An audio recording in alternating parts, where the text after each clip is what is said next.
My name is Irene Ellington. I'm 29 years old, and until about a month ago, I thought my life was finally settling into something steady, something real. I've always been the kind of woman who builds quietly career, relationship, future plans. Not flashy, not dramatic, just consistent. I work in software development, the type who double-checks everything, who documents everything, who keeps backups of backups. Because life has taught me, unpredictability is the only guarantee. Michael Rhodes, my boyfriend of 4 years, used to say that reliability was the first thing that drew him to me. He liked that I didn't play games that I planned ahead, that I remembered the details he forgot. And for years, that felt like enough. We were talking about moving in together, mapping out neighborhoods on my laptop, comparing square footage like some domestic dream was finally taking shape. But that was before it all collapsed. It started on a weeknight, nothing special, just a quiet evening inside my apartment with a still warm pizza between us. Michael had been strange for days, distracted quiet, in a way that wasn't peaceful but heavy. His eyes kept drifting, his phone kept buzzing, and he'd silence it without reading anything. I told myself it was stress. His company had been pushing him hard, and I didn't want to add pressure by demanding explanations. Then halfway through the second slice, he put the crust down, looked at me like he was staring through me, and said, "Irene, I need to tell you something." My stomach dropped, but I forced myself to breathe, keep still. He told me about a woman from work. Sophie Kramer, marketing team, recently transferred. Someone he'd been spending time with. Someone who really listened, who noticed things, who made him feel seen. The words spilled out like he'd rehearsed them in his car before coming inside. Then came the confession. It had gone too far. They'd kissed, more than once. The surreal part. He didn't even sound angry at himself. He sounded confused, torn like a teenager caught in some emotional storm he didn't know how to navigate.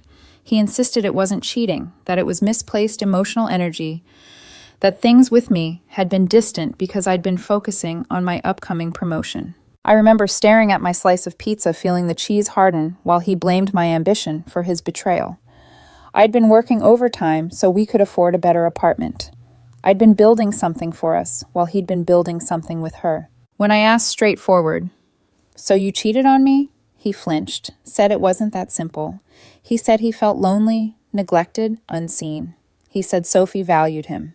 We argued for hours, sharp words softened by exhaustion, anger tangled with disbelief.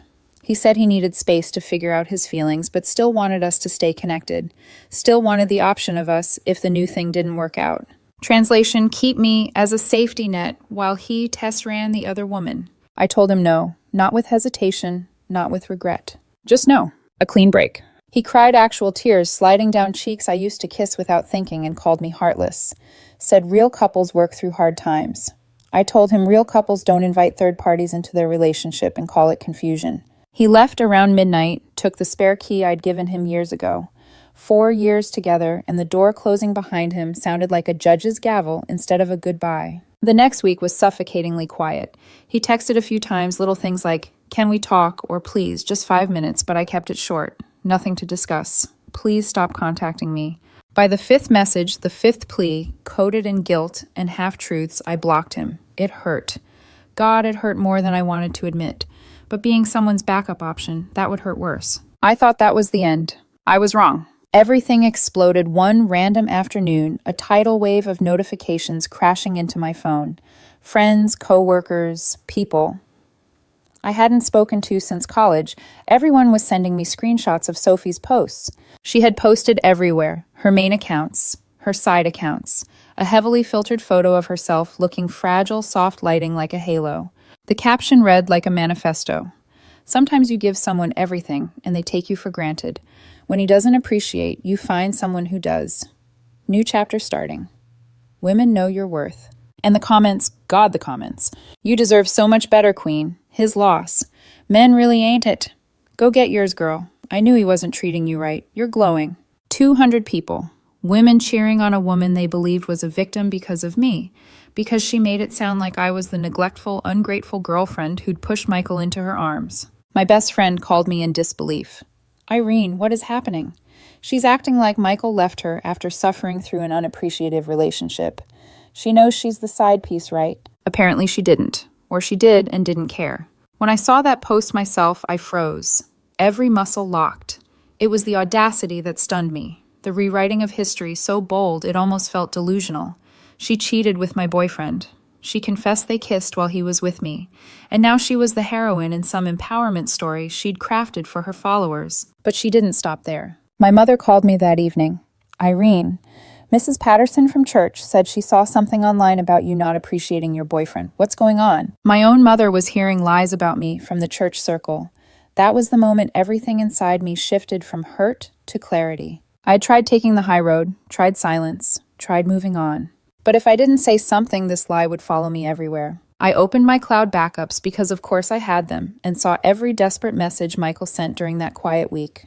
Messages where he begged me to take him back, where he blamed loneliness, where he said he'd ended things with Sophie. And I finally understood the world wasn't going to know the truth unless I told it. So I made one post, no essay, no angry rant, just the facts. Left side Sophie's victim post, right side screenshots of Michael's messages begging for reconciliation. Caption interesting narrative. Here's the actual history. Timestamps don't lie. I posted it publicly, tagged them both, put my phone face down, went to bed. And that was the beginning of the storm. By the time my alarm went off the next morning, my phone looked like it was having a seizure. Notifications stacked so high they froze the screen. Dozens of missed calls from friends. A flood of DMs, comments, tags. Even my cousin had sent me messages with nothing but, "Oh my God," in all caps. My post had blown up overnight. 500 reactions, hundreds of comments, shared everywhere. But it wasn't the numbers that mattered, it was the shift. People who had blindly cheered Sophie on were suddenly confused. People who had called me ungrateful the night before were now crawling through Michael's begging texts, seeing the truth written in timestamps and desperation. Her original comment section, once a shrine of sympathy, had turned into a battlefield. "Wait, you begged him back. So you cheated and then lied about it. Girl, this is embarrassing. You owe her an apology. Delete this." It was brutal, and she panicked. Around 3 a.m., Sophie had posted a frenzied rant on her story, screenshotted and sent to me by at least 12 different people claiming context manipulation, trauma bonding, and that Michael had been emotionally abusive. Except every text in my screenshots was her pleading for another chance. When someone lies and calls it empowerment, reality becomes their enemy. But things escalated further. Around noon, my best friend Ava called me practically choking with laughter. "Irene, you need to see this. The coworker guy, Sophie's big, soulful connection, just made a statement." I opened the link she sent and almost dropped my phone. The coworker, the man Sophie had claimed she'd shared deep emotional moments with, posted publicly. Just to clarify, any connection between myself and Sophie Kramer was strictly professional. We collaborated on one project. Nothing inappropriate happened. I'm in a committed relationship and would never disrespect my partner. Please stop tagging me. I actually laughed one of those disbelieving, exhausted laughs that make your ribs hurt. According to Sophie, they had kissed multiple times. According to him, nothing romantic ever happened, and he was trying to protect his real girlfriend. Someone was lying. And no matter which one it was, Sophie looked like a fool. Her response: another story rant. Men stick together. It's fine. The truth always comes out. She never explained why her deep connection denied her existence. By the afternoon, her original victim post was gone, deleted, wiped clean. But the internet never forgets. Screenshots kept circulating in group chats, Discord servers, private DMs. The damage was irreversible now. That's when her best friend entered the ring. A long, furious post accusing me of, and public humiliation, weaponizing private conversations, digital violence, emotional abuse, violating boundaries. She ended with "real women support other women. Irene's behavior is shameful." The comments didn't go how she expected. Didn't Sophie post first? She lied publicly. Irene defended herself. Maybe tell your friend to not cheat. Privacy. She made the whole breakup a public spectacle. This isn't digital violence, it's consequences. I didn't respond. I didn't have to. The truth once released doesn't need a megaphone. It spreads on its own. The next day, things took an unexpected turn. My phone buzzed with a voicemail from an unknown number. The voice was controlled, authoritative, and dripping with indignation. "Hello, this is Margaret Kramer, Sophie's mother. I raised my daughter better than this public spectacle you've created. You two need to handle this like adults." Posting private messages, how childish and spiteful. She made a mistake, yes, but you humiliated her. Her entire family has seen this. Take the post down. Call me back so we can resolve this properly. Be a woman." I nearly laughed. Be a woman was now code for do what benefits my daughter. I didn't call her back, didn't touch my post. But Sophie didn't slow down. That weekend, she resurfaced on social media with a new angle: mental health. A soft, somber selfie. Caption dripping with faux vulnerability. Taking a break from social media to focus on my healing. The bullying and harassment have been overwhelming. To everyone sending hate, I forgive you.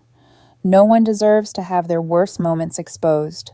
Worst moments as if she'd been caught shoplifting instead of cheating and lying publicly. Some people felt bad for her. Others saw right through it. Her best friend commented, "Stay strong, babe. You're handling this with so much grace." I rolled my eyes. Grace apparently is the word people use when they want attention and sympathy simultaneously. But karma didn't stop working. That same night, I received a screenshot from someone I hadn't spoken to in years. The coworker's girlfriend had finally had enough. She checked his phone, found messages, the flirting, the emotional affair. Evidence Sophie had not imagined everything. She dumped him, then posted her own story, no names, but every detail pointed exactly at Michael and Sophie. 3 relationships destroyed by the same lie. I didn't post anything else. I didn't need to. But that night, while I was lying in bed, struggling between anger and exhaustion, my phone lit up with a new message from an unknown number. "You happy now? I'm a complete joke. My coworkers know everything. My family knows. Everyone thinks I'm a liar and a cheater. Was destroying my reputation worth it? We could have handled this privately. But you went nuclear. I'll never forgive you." It was Sophie. I stared at it for a long time. A small part of me felt guilty. A bigger part remembered her public victim post, and how my own mother had to hear lies from strangers. So I wrote back, "You posted first. You lied. I corrected it with proof. If you're embarrassed, that's your doing. Don't contact me again." Then I blocked that number too. I thought that would be the end. It wasn't. It wasn't even close. The next part of the chaos didn't arrive with a dramatic explosion. It slipped into my life quietly disguised as a message from my manager on an otherwise normal Thursday morning. "Can you step into my office for a second?" he wrote. It was the kind of sentence that drains the color from your day instantly. When I walked in, he looked uncomfortable in a way that made my skin prickle. Not angry, not disappointed, just uneasy, like he hated what he needed to say. He folded his hands, took a breath, and told me he'd received a phone call. Someone claiming they were concerned about my online behavior.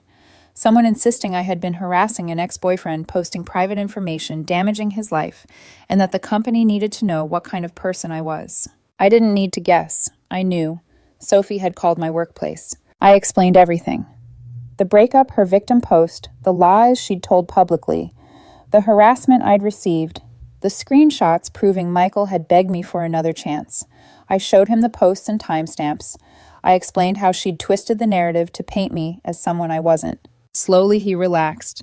"I didn't think this sounded like you," he said. But I had to follow up. "Just keep this personal drama away from work. And if she contacts this office again, that becomes harassment, and we'll take action." I thanked him, but my hand shook the entire walk back to my desk. It wasn't embarrassment. It was fury. Sophie had crossed a line I never expected her to cross. My job wasn't just employment. It was my stability, my safety net, the thing I had built with discipline and sacrifice, and she tried to use it against me. That evening, while I was out with friends trying to distract myself from everything, my phone lit up with multiple tags in new posts. Sophie's best friend had launched another public attack, insisting that posting private messages was digital violence, and that I was an abuser weaponizing information to humiliate Sophie. Another friend echoed the sentiment, writing vague but pointed comments about people who destroy your life because you chose yourself. They didn't name me, but they didn't have to. Every tag, every insinuation, every moral lecture was directed straight at me.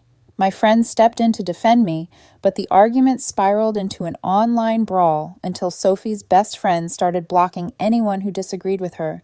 It was like watching a small cult defend their leader with blind loyalty. I didn't respond. I didn't need to. The truth doesn't argue, it waits. But the next hit came from a direction I wasn't prepared for. My mother. She called me, her voice thick with confusion. "Irene, what is going on?" Sophie's mother just spent 20 minutes crying on the phone, saying, "You've been cyberbullying her daughter, that she's too distressed to eat or sleep, that she's had to take time off work." I wanted to scream into a pillow. Instead, I calmly re-explained the entire situation. I sent my mom the screenshots. I reminded her who posted first, who lied first, who weaponized social media first. Jesus Christ, my mom muttered. She really tried to destroy your reputation. Yep. Well, she continued, voice sharpening her. Mother doesn't see it that way. She thinks you're the devil. I sighed. What did you tell her? That she should get the full story from her daughter before accusing mine. She hung up. I rubbed my forehead. Great. Now our mothers are at war too. And it didn't end there. The following evening, my phone buzzed nonstop with message requests from accounts I didn't recognize.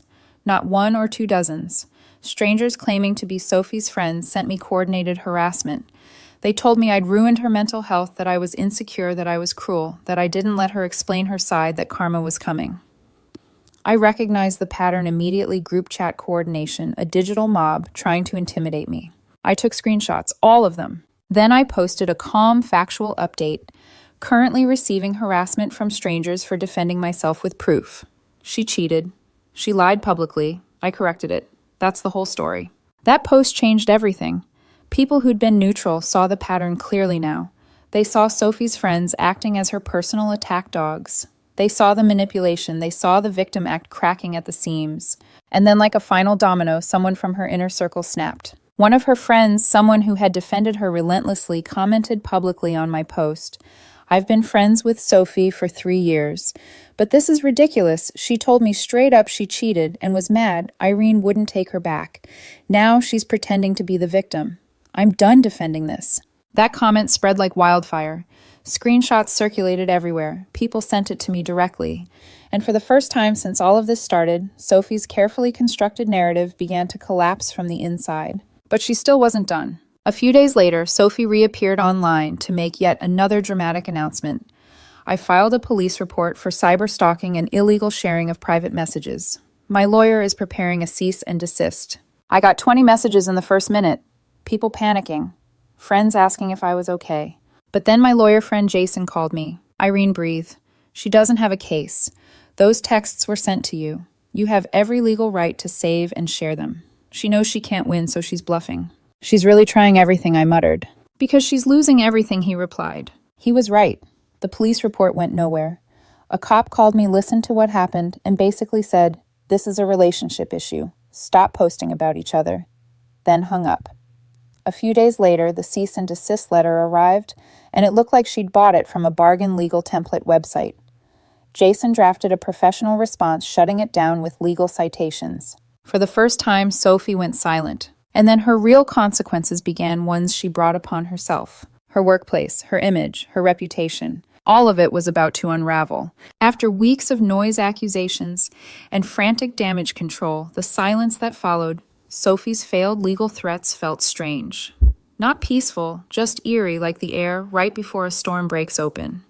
And the storm did break, just not over me. It started with her job. I wasn't the one who reported her. I didn't need to. Other people had been watching everything unfold online. Friends, acquaintances, co-workers of hers, even complete strangers who hated injustice when they saw it. All it took was one person sending screenshots to her company's HR department, and suddenly a dozen more followed. Sophie had her company name listed in her bio. Her profile was public. And her "Women Know Your Worth" victim narrative, which painted her as the brave heroine rising above a cruel partner, was now sitting next to timestamps proving the opposite. Late one afternoon, a mutual acquaintance who still worked with her sent me a message. She got called into HR today. Not fired, but she looked like she'd been slapped with a brick when she came out. According to them, HR gave her a formal warning. Remove company affiliation from all personal profiles. Delete all posts related to the situation. Keep her private life private. Any further incident would mean immediate termination. Sophie didn't just delete a few posts, she erased her entire online identity.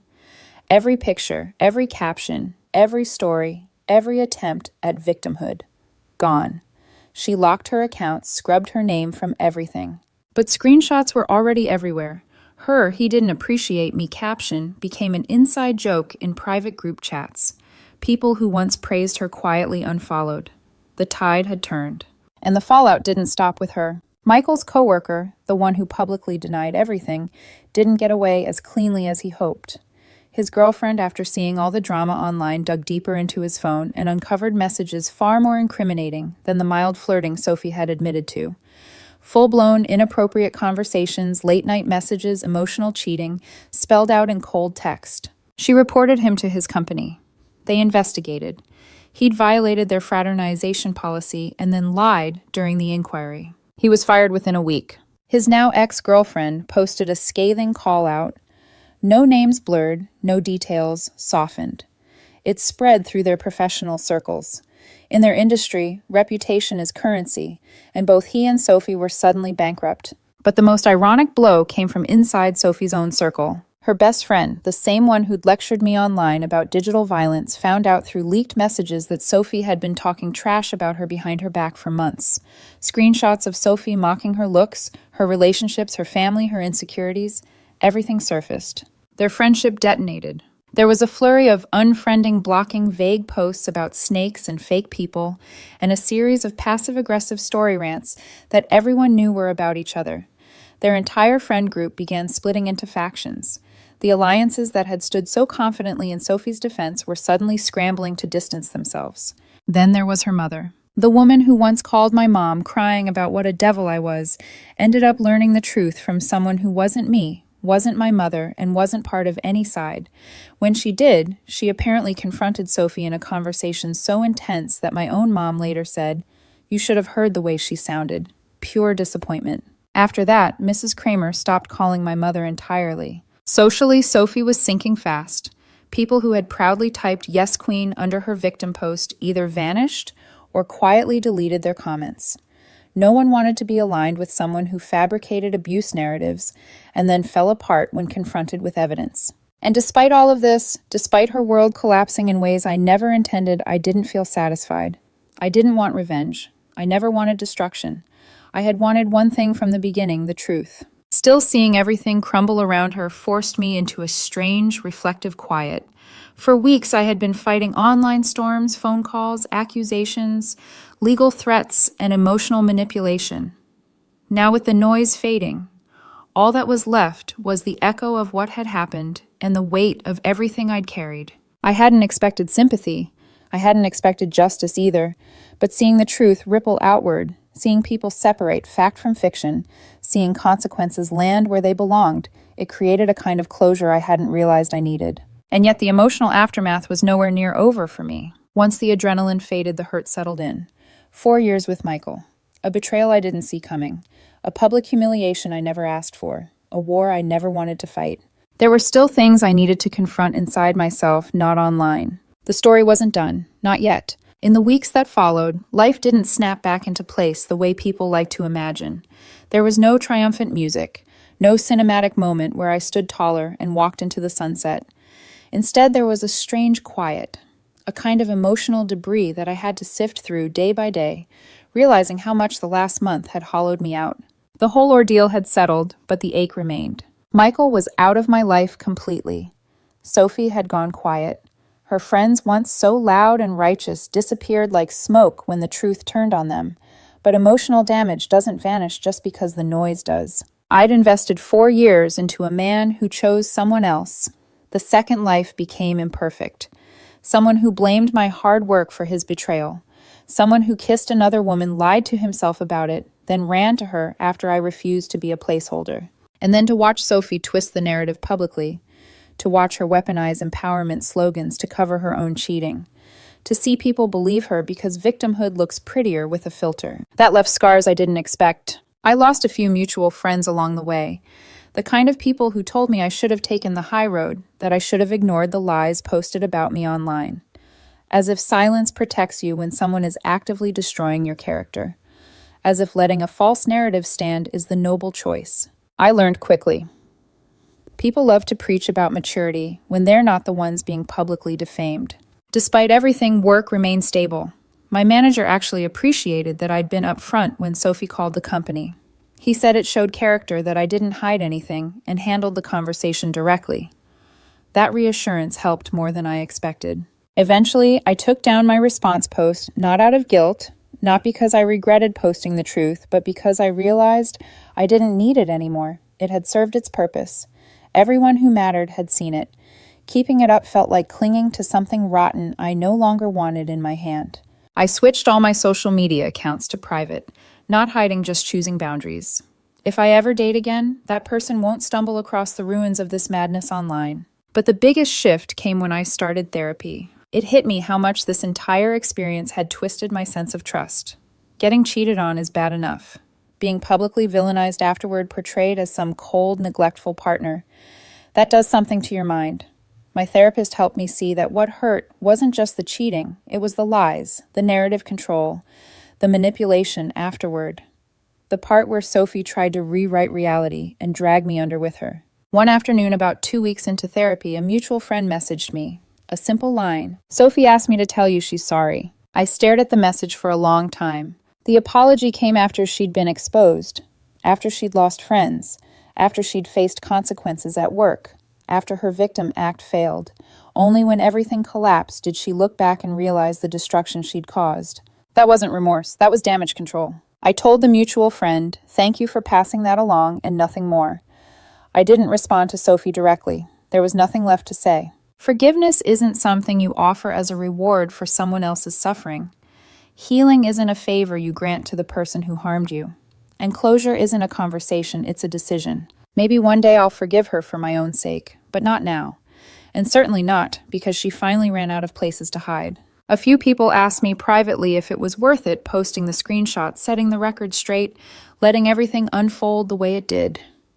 They warned me it was messy, that the fallout wasn't pretty, that I could have just walked away and kept my peace.